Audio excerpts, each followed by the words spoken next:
Hallo, welkom allemaal. Welkom op mijn kanaal. Vandaag heb ik een nieuwe tutorial voor jullie. En dat heeft te maken met inhoud behouden in Photoshop. Er zijn twee verschillende mogelijkheden voor, de oude functie en de nieuwe functie. En ik ga ze jullie beide laten zien. Nou, zoals jullie zien heb ik hier een foto met fruit, groenten, etc. uitgezocht. Het is natuurlijk een best een moeilijke foto. Omdat er heel veel in gebeurt.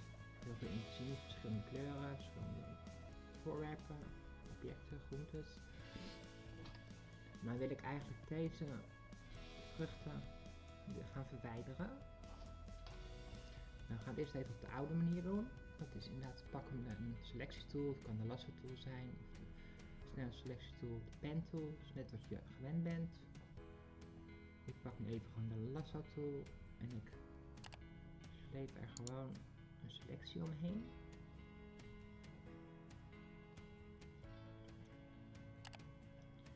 Nou, als het onderwerp geselecteerd is het ook wel belangrijk dat het niet meer een slim object is. Dus mocht het een slim object zijn, kan je het even met rechts klikken.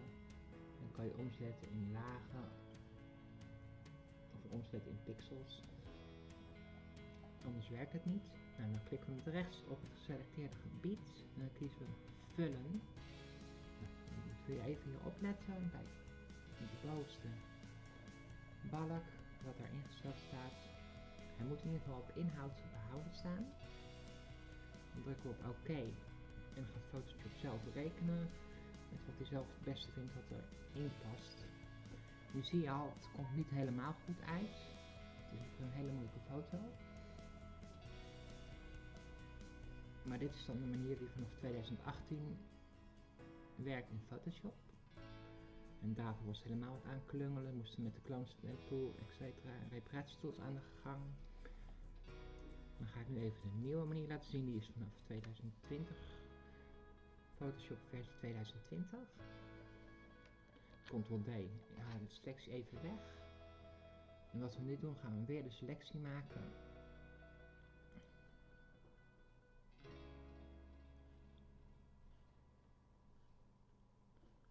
Zo, dan hebben we weer de selectie, alleen in plaats van rechts te klikken op de selectie, dan gaan we nu naar bewerken en dan verder met behoud van inhoud. Dan opent zich een nieuw venster. Dan zie je ook allemaal groen wat hij zelf al geselecteerd heeft. Als je ziet, ja, het is het niet helemaal. Het is weg, maar het is het niet helemaal. Dan kun je zelf de kleur van het monstergebied nog aanpassen. Rood, groen, de kleur die je zelf wil. Ik hou hem even op groen. Klik op OK. Hij doet het nu op automatisch zoals je ziet. En we kunnen ook nog kiezen voor bijvoorbeeld rechthoek. Dan selecteert hij alles behalve het gebied dat wij al geselecteerd hadden. En we kunnen ook nog aangepast nemen. Nou, dan krijgen we de melding gebruik het monsterpenseel om het monstergebied te vergroten en het geselecteerde gebied te vullen. Nou, dat is oké. Nou, nu hebben we dus een rondje met een plusje. En dan gaan we eigenlijk kijken wat we daarin willen hebben. Om te vervangen, dan pak ik hier een stukje van dit. En een klein stukje van dit. En een klein stukje van deze erbij. Even een beetje inzoomen. Even kijken wat we krijgen. En dan kan je dus inderdaad nog mee spelen. Dus selecteer ik wat meer. Dan komt er wat meer van de bladeren in terug. Nou, dat wil ik eigenlijk niet. Dus dat stukje haal ik weg. Misschien een beetje van het rood nog weg. Dus even met Alt krijg ik het minnetje. Zo is die wel redelijk. Een klein stukje. Nee, iets te veel.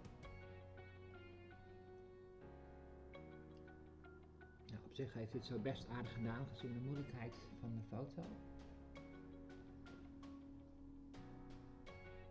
En dan kunnen we hier even met kleuraanpassingen kunnen we ook nog wat instellingen maken. Nou, standaard dan is het ook niet helemaal, maar dan moet je gewoon een beetje mee spelen.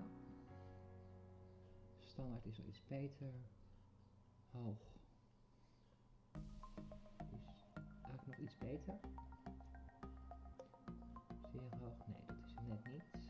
Ik hou hem even op hoog. We kunnen nog aanpassingsrotatie doen, dus dan gaat hij een beetje draaien met het geselecteerde gedeelte. Nee, ik heb hier wat raars bij. Even op hoog. Nee, ik denk dat ik deze gewoon even op geen laat staan. We kunnen ook nog schalen. Dan maak je er ook weer een andere voorkeuze van. Maar die vind ik ook niet zo. We kunnen nog spiegelen. Ja, dit zou ook inderdaad goed kunnen. Even uitzoomen. Maar ik wil hem even zonder spiegelen.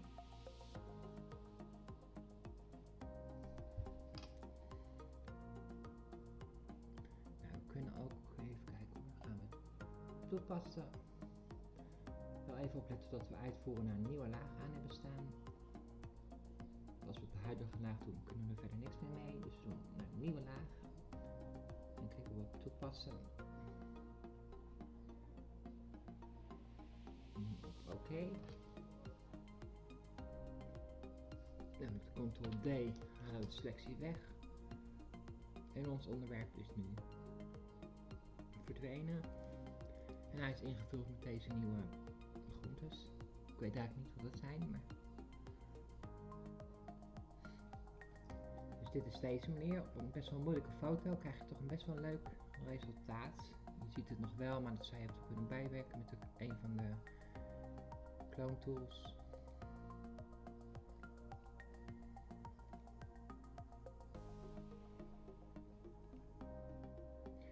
Dus net hoeveel werk je eraan wil gaan besteden natuurlijk. Maar dit is een heel moeilijk voorbeeld natuurlijk met heel veel wat erin gebeurt. Maar je hebt zo in ieder geval het idee wat Photoshop eigenlijk wel kan, hoe sterk het programma eigenlijk is. Dan heb ik nog een andere foto, die ga ik even naar boven schuiven. Dan zet ik even deze uit. Nou zien we een kat met een achtergrond van water en bergen en een bootje. Dan wil ik eigenlijk het bootje weg hebben en misschien deze kabel. Dan gaan we dus weer selecteren. Even met de pen tool doen. Klikken. Klikken we gewoon om het bootje heen. We houden ietsjes ruimte over.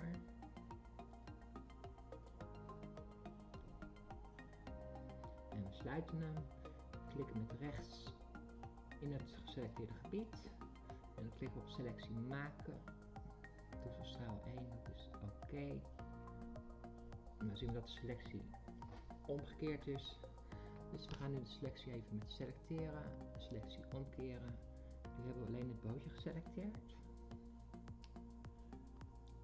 En dan gaan we dus weer naar de bewerken, vullen met behoud van inhoud.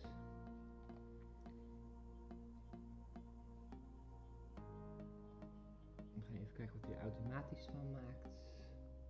En dan zie je toch een beetje vaag, ja, dat er wat geweest is. Het rechthoek krijgen we inderdaad weer een rechthoek. Dan moet je wel ietsjes beter. Dan kunnen we het aangepast doen. En dan gaan we zelf selecteren wat we willen hebben.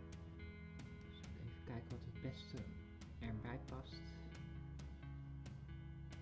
Even een stukje pakken.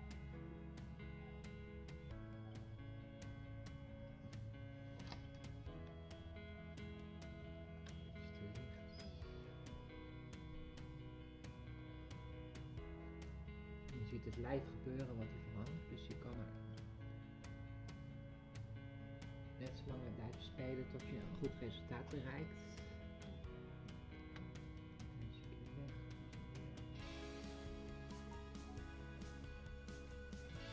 Dus de plastic en deze, en ik ga hem ergens.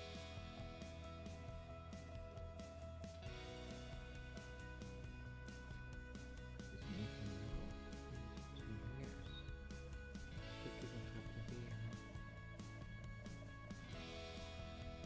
Deze nog even weg.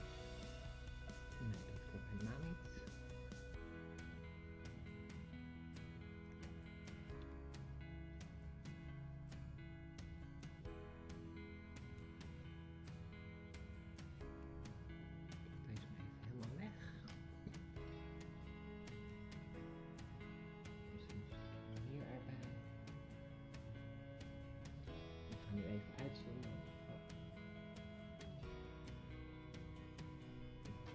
Ik krijg hem nog niet helemaal zoals ik wil, dus dan gaan we even kijken wat de kleuraanpassing doet. Niet echt heel veel in het geval.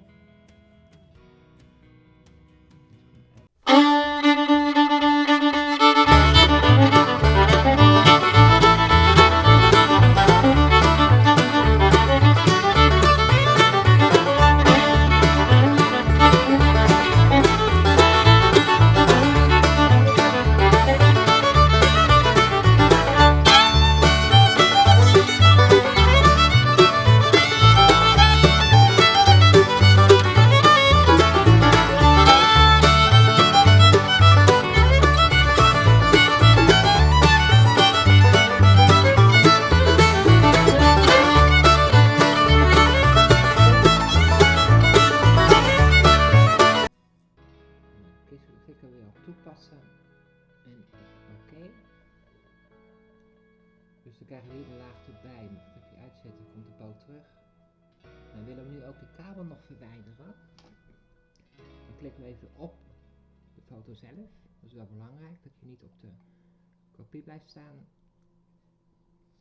Dus heffen de selectie even op. We gaan hier een nieuwe selectie maken.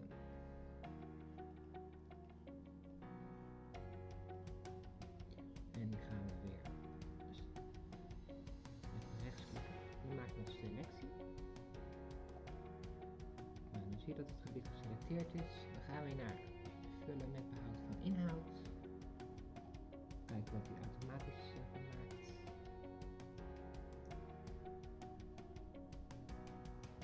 Even nadenken. Oh, ik heb vergeten om de selectie om te draaien. Dus we gaan even de selectie. Kijk, nu komt het helemaal niet goed uit, dus dat is wel belangrijk dat je daarop let. Even één stapje terug. Selecteren, selectie omkeren. Pak het iets niet meer. Even annuleren. We gaan hier de selectie omkeren. Nu gaan we naar bewerken inhoud. Vullen met behoud van inhoud. En dan hebben we het goede gebied.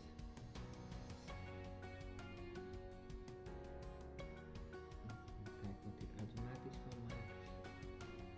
Nou, in dit geval zie je ook dat het dus dat goed is.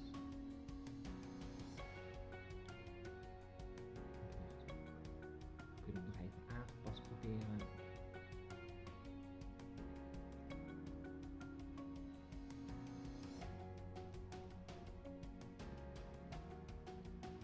Zijn we tevreden, kiezen we dus inderdaad weer een nieuwe laag, toepassen en oké.